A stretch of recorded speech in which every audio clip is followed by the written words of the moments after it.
Selamat bergabung kembali dengan Tinta Pena di Anong-Anong TV.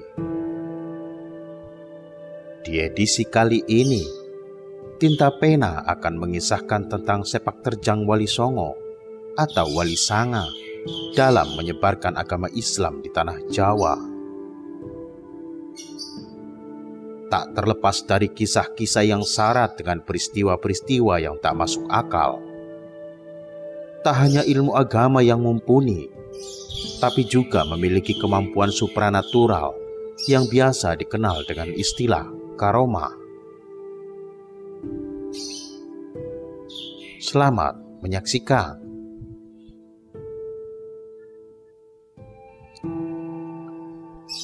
Beberapa dari para tokoh yang digelari sebagai sunan atau susuhunan diyakini memiliki kesaktian berupa pusaka atau ajian tertentu.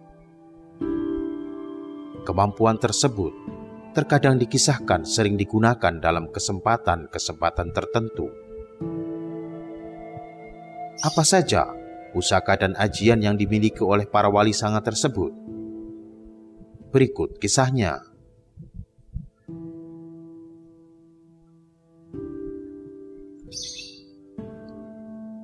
Sunan Gunung Jati.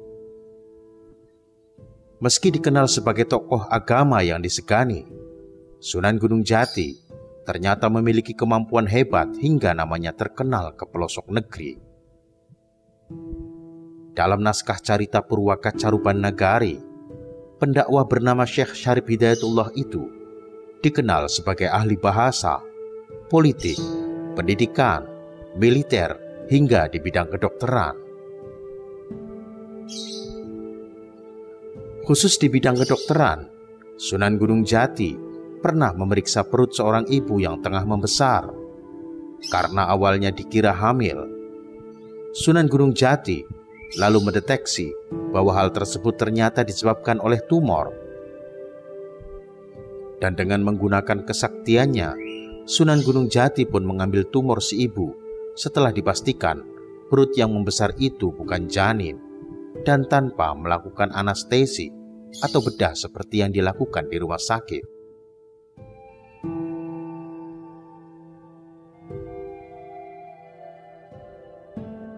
Sunan Ampel.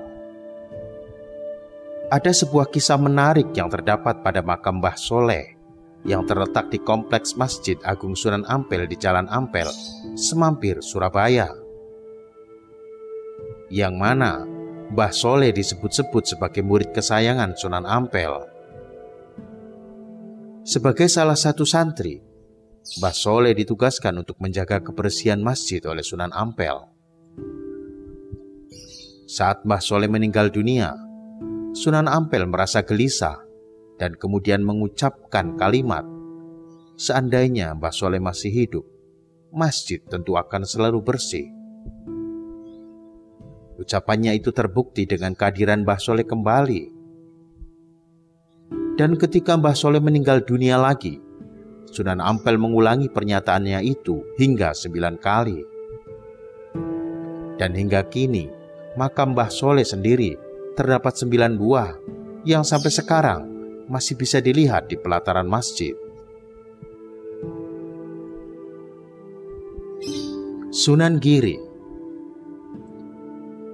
Saat dikepung oleh pasukan Majapahit, sebuah benda yang digunakan oleh Sunan Giri berubah menjadi keris dan berputar-putar atau munyer-munyer di udara. Dikisahkan, pasukan Majapahit pun porak-poranda diterjang keris tersebut. Dari peristiwa itulah kemudian dikenal istilah keris Kalamunyeng karena berputar-putar di udara untuk mengusir pasukan Majapahit. Dan dalam kisah karomah yang lainnya, Sunan Giri pernah ditantang oleh seorang resi dari Gunung Lawu. Dia memberikan teka-teki dengan mengubur sepasang angsa di bawah tanah. Lalu dia menemui Sunan Giri dan menyuruh Sunan Giri untuk menebak apa yang dia pendam di atas gunung sana, dengan kesepakatan jika Sunan Giri mampu menebak, maka resi tersebut akan berguru kepada Sunan Giri.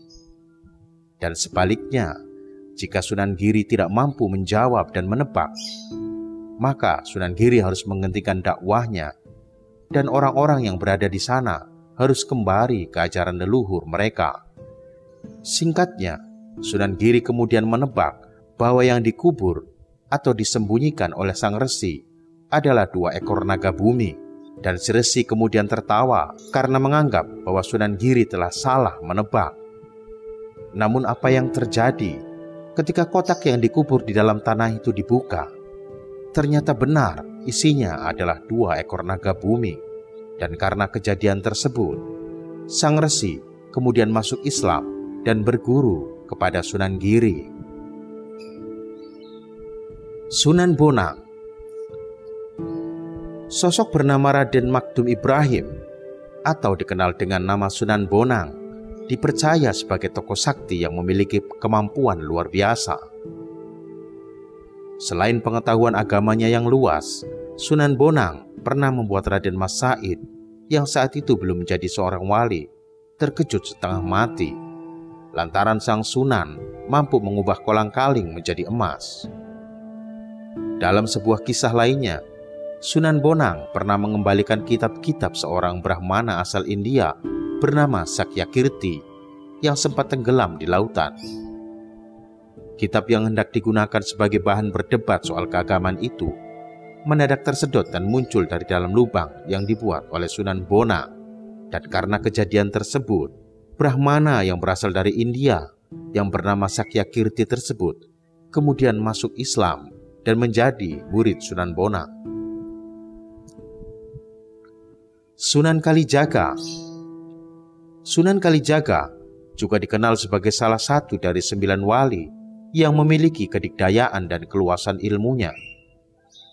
Beberapa peninggalannya yang masyhur di masyarakat adalah ajian, yakni ajian Waringin Sungsang, dan beberapa pusaka yang hingga saat ini masih dilestarikan. Ajian Waringin Sungsang sendiri merupakan ilmu kanuragan yang mampu menyerap kesaktian lawan hingga habis tak tersisa. Umumnya, mereka yang dihancurkan adalah para penganut ilmu hitam yang merugikan. Untuk benda pusaka, Sunan Kalijaga meninggalkan sebuah warisan berupa rompi bernama Ontokusumau yang disebut-sebut digunakan untuk menundukkan pemimpin bangsa Jin di Laut Selatan. Para pendengar sekalian, kisah di atas telah menjadi sebuah legenda tersendiri yang mengiringi perjalanan dakwah para wali di tanah Jawa. Namun beberapa orang menganggap bahwa cerita penulisan sejarah Wali Sanga syarat dengan bumbu mutahayul, khurafat dan mistik. Bagaimana menurut sahabat tinta pena? Sampai jumpa di edisi selanjutnya. Salam Meduluran.